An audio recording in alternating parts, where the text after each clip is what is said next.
میرا قتل کر دیں گے ابا، چھوڑو تم ابا کو، ان کے کون سے پیسے خرچ ہوتے ہیں، جلدی سے چائے بناؤ۔ وہ اٹھتی ہوئی اس کا بازو پکڑے اسے اٹھانے لگی۔ درمیان میں رکھی چھوٹی سی ٹیبل کے آمنے سامنے وہ دونوں کرسی پر براجمان تھے۔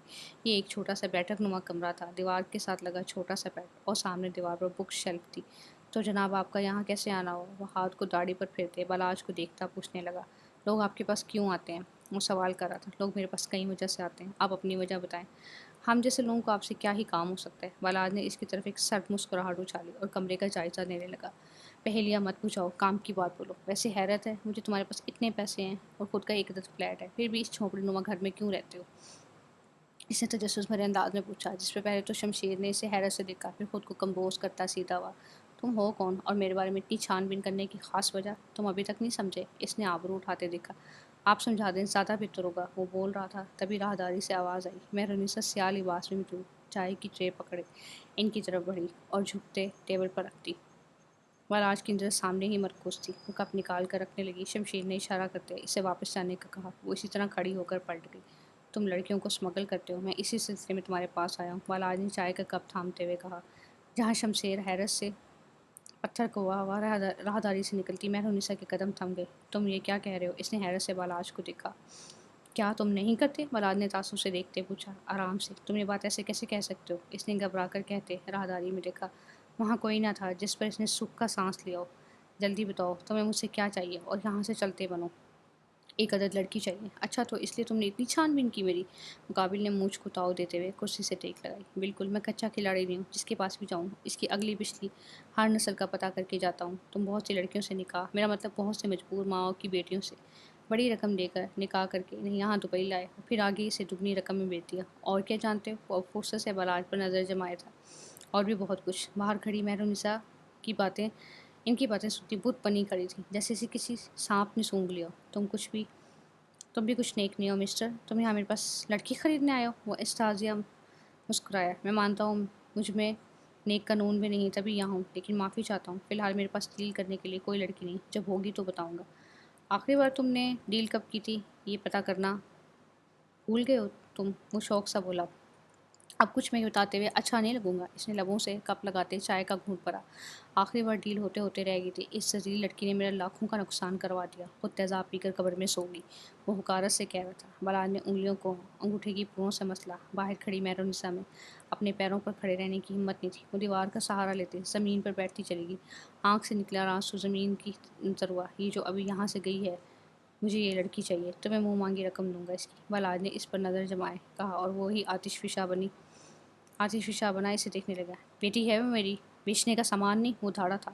وہیں مہرنسا کانپ کر رہ گئی۔ مہرنسا کو یقین تھا اسے لینے کوئی شہزادہ نہیں آنے والا، لیکن اس بات کا ہرگز یقین نہیں تھا وہ اتنی عام ہے، بازار میں رکھی کسی شے کی طرح اس پر بولی لگائی جا سکتی ہے۔ وہ منہ پر ہاتھ رکھے بنا آواز رو رہی تھی۔ اپنی قسمت پر ایسے باپ کی بیٹی ہونے پر 50 لاکھ۔ وہ اس کی انسونی کرتا اس کی بیٹی کی رقم بتانے لگا۔ تمہارا دماغ ٹھیک ہے؟ وہ خود پر قابو پاتے دبے دبے غصے میں کرایا۔ 70 لاکھ؟ وہ مطمئن سا مزید رقم پڑھا گیا۔ تمہیں سمجھ نہیں آ رہی؟ بیٹی ہے میری۔ اس نے غصے سے ٹیبل پر ہاتھ مارا۔ 1 کروڑ یہ آخری رقم لگائی ہے میں نے تمہاری بیٹی کی۔ اگر تم بیچو گے نہیں تو میں کسی اور طرح لے جاؤں گا جس میں تمہارا نقصان ہی نقصان ہوگا۔ آخر کو بچپن سے کھلا پلا کر اس پر خرچ کیا ہے، یوں ہی تو نہیں جانے دو گے؟ بالاج کی مطمئن مسکراہٹ دیکھ کر اس کا خون کھول گیا۔ آگے بڑھ کر اس کا گریبان پکڑنے لگا کہ راہداری سے آواز آئی، میں ان کے ساتھ چلنے کے لیے تیار ہوں۔ آواز پر شمشیر کے ہاتھ رک گئے تو بالاج کے چہرے پر مسکراہٹ آئی، چلا کر راکھ کر دینے والی، اور وہ اٹھ کھڑا ہوا۔ ساتھ ہی شمشیر بھی اٹھ گیا۔ تو ہوش میں ہے؟ کیا بک رہی ہے؟ دفعہ ہو جائے یہاں سے۔ اسے دیکھ کے ببرا۔ ہوش میں ہوں؟ آپ جیسے باپ کے ساتھ رہ کر خود کو قتل کر دوں، اس سے اچھا ہے مجھے بیچ دیں آپ، کیونکہ میں وہ بیٹی بھی نہیں ہوں جو آپ کو پیسوں سے زیادہ عزیز ہوں۔ وہ غصے سے بولی۔ آنکھوں میں آنسوؤں کا سیلاب تھا، ناک رونے کے باعث سرخ ہو پڑ چکی تھی۔ یہ تو کیا کہہ رہی ہے مہرنسا؟ اس کا بس نہیں چل رہا تھا وہ اپنی بیٹی کا گلا دبا دے۔ کیوں، یہ بھی آپ کے لیے کم رقم ہے مجھے پالنے کے بدلے؟ طنز تھا یہ خنجر؟ بالاج نے آبرو اٹھائے ایک نظر اسے دیکھا، پھر جھک کر اپنی کرسی کے پاس زمین پر رکھے کالے بیگ کو پکڑ اس کی زپ کھولتے ٹیبل پر پھینک دیا، جس میں ڈالرز کے نہ جانے کتنے ہی نوٹ تھے۔ تمہیں کہے گی رقم سے زیادہ ہی ہے اس میں؟ شمشیر اتنے کی آنکھوں میں اتنے پیسے دیکھ کر پھیل گئی۔ بالاج اپنے کالر جھاڑتا باہر کی طرف بڑھ گیا۔ مہرنسا گہری سانس لیتے اپنے آنسو صاف کیے۔ جو باپ دوسروں کی بیٹیوں کو بیچ کھائیں، اس کے پاس آخر میں بیچ کر کھانے کو اپنی ہی بیٹی بچتی ہے۔ وہ باپ کو دیکھ کے زخمی سا مسکرایا۔ محروم، میری بیٹی بات سن۔ نہیں ہوں میں آپ کی بیٹی، وہ پیسوں کی صورت میں آپ کے سامنے ہے۔ باپ کی بات کاٹتے ٹیبل پر گرے پیسوں کی طرف اشارہ کیا۔ آپ جیسے باپ ہو تو ہماری ماؤں کو چاہیے ہمیں پیدا ہوتی گلا دبا کر مار دیں، یہ زندہ ہی قبر میں دفنا دیں، تاکہ ان کے باپ کے کیے گئے گناہوں کے مکافات عمل سے ان کی بیٹیوں کو نہ گزرنا پڑے۔ لیکن افسوس، یہ کرنے کے لیے بھی میری ماں ہی نہیں لیکن افسوس یہ کرنے کے لیے بھی میری ماں ہی نہیں رہی۔ آخری بات پر اس کی آواز درد کی شدت کے باعث اونچی ہوئی تھی اور شمشیر سے دیکھتا رہ گیا۔ بالاج باہر آیا تو گاڑی میں بیٹھا حاجب جو اس کا انتظار کر رہا تھا دروازہ کھول کر باہر نکل آیا۔ کیا بنا؟ اسے دیکھ کے سوال کیا۔ بالاج نے دروازہ نہ کھول کر فرنٹ سیٹ سنبھالی۔ اسے لے کر فلیٹ پر چلے جانا؟ تم نہیں جا رہے ساتھ؟ اس نے حیرت سے دیکھا۔ نہیں، مجھے کہیں اور جانا ہے، کہتا گاڑی سٹارٹ کرتا چلا گیا۔ ہمیشہ کی طرح آخر پر میں اور میری ٹیکسی بچتی ہے، آج ایک اتنا دکھ کہتا ٹیکسی دیکھنے لگا۔ سڑک پر بے مقصد گاڑی دوڑانے لگا، ایک ہاتھ سٹیئرنگ پر رکھ کر دوسرے ہاتھ سے کالر کا اوپر بٹن کھول دیا۔ شمشیر سے ہونے والی گفتگو اس کا فون کھلا رہی تھی۔ اس کا بس نہیں چلا اس کے گھر میں اس کی قبر بنا دیتا، جس طرح وہ اپنوں میں فہرست لوگوں کو دیکھ رہا تھا۔ وہ اپنوں کے لباس میں بھیڑیے تھے، اسے دنیا میں ایک قانون بنانے کا موقع ملتا تو اپنوں کے لباس میں بھیڑیوں کو سزائے موت دیتا۔ وہ سڑک پر نظریں جمائے گاڑی چلاتا رہا، تبھی اسے اپنی سماعتوں میں کسی کی آواز گونجتی محسوس ہوئی۔ تو تم ڈر جاؤ مسٹر، کیونکہ ان دو لفظی جملوں میں نے تمہاری زندگی کی داستان سنائی ہے۔ اس کی آنکھوں میں ایک دم ناگواری آئی اور سٹیئرنگ پر گرفت سخت کرتے دوسرے ہاتھ سے گیئر ڈالتے اس نے گاڑی تیز کی۔ اور ان نفرت انگیز آنکھوں کو بھولنا مت، یہ تمہیں یاد دلاتی رہیں گی اس دنیا میں کوئی ہے جو تم سے شدید نفرت کرتا ہے۔ یہ الفاظ نہیں تھے، یہ زہر تھا جو اسے اپنے کانوں میں گھلتا ہوا محسوس ہو رہا تھا۔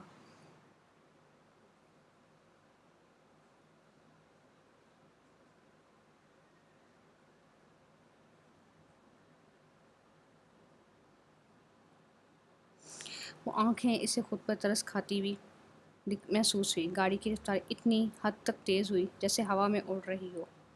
سامنے آتی گاڑیوں کو ہارن دیا لیکن رفتار کم نہ ہوئی۔ گاڑی کی نہ پیچھے ہونے پر سپیڈ بڑھاتا کٹ دیتا آگے آیا۔ جبڑے سختی سے بیچنے کے باعث گردن کی رگیں تن گئی تھی۔ اسے ان ترس کھاتی آنکھوں سے نفرت ہو رہی تھی، شدید نفرت۔ اگر وہ ابھی سامنے آ جائے تو نہ جانے اس کے ساتھ کیا کر بیٹھتا۔ وہ کبھی اس پر ترس کھانے کے قابل نہ رہتی۔ سٹیئرنگ پر گرفت آخری حد تک سخت کیے اس نے گاڑی کو بھگایا۔ گاڑیوں کے سامنے آنے پر ان کٹ دیتا رہا۔ اس کی رفتار اتنی تیز تھی کہ غلطی سے سامنے کچھ آ جائے تو اس کا ثابت مل جانا مشکل تھا۔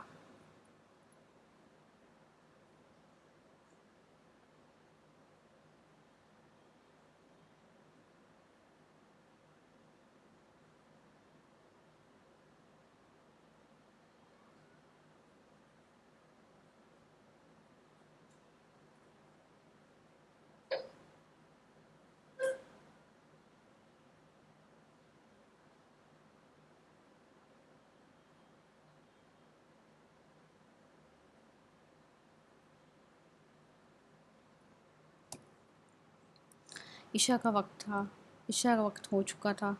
ساتھ نماز پڑھنے کے لیے مسجد چلے گئے تو فبیہہ میرا کے کمرے میں اس کے ساتھ نماز پڑھنے آ گئی۔ دونوں نے نماز پڑھ لی تو فبیہہ نے دعا مانگ کر جائے نماز اٹھائی اور ٹیبل پر رکھ دی۔ میرا کو اٹھنے کے بجائے سجدے میں جاتا دیکھا تو اپنا دوپٹہ کھولتے بستر پر بیٹھ کر اس کا انتظار کرنے لگی۔ اس کے ساتھ جو ہوا سو ہوا وہ اچھے سے واقف تھی۔ 15 سے 20 منٹ گزر گئے مگر وہ سجدے سے نہ اٹھی۔ فبیہہ اسے بہت غور سے دیکھ رہی تھی، نہ اس کی سرگوشی کی آواز آ رہی تھی نہ رونے کی۔ کچھ دیر گزرنے کے بعد وہ سجدے سے اٹھتی جائے نماز اٹھانے لگی۔ یہ کیا تھا؟ فبیہہ نے اسے دیکھ کے سوال کیا۔ کیا؟ میرا نے نہ سمجھی سے دیکھا۔ اتنا طویل سجدہ؟ نہ تم دعا کر رہی نہ سسک رہی۔ اس کی بات پر میرا ہلکے سے مسکرا دی، دوپٹہ کھولے اس کے پاس بیٹھ گئی۔ اسے مسکراتا دیکھ کے فبیہہ کو حیرت ہوئی مگر سکون بھی ملا۔ نماز کے بعد یہ سجدہ مجھے بہت سکون دیتا ہے، اتنا کہ میرا بس چلے تو میں ساری زندگی سجدے سے نہ اٹھوں۔ ایسا کیا ہے اس سجدے میں؟ خاموشی۔ خاموشی؟ فبیہہ نے الجھ کے دیکھا۔ ہاں، میں خاموشی سے اپنے رب کو اپنا حال سناتی ہوں۔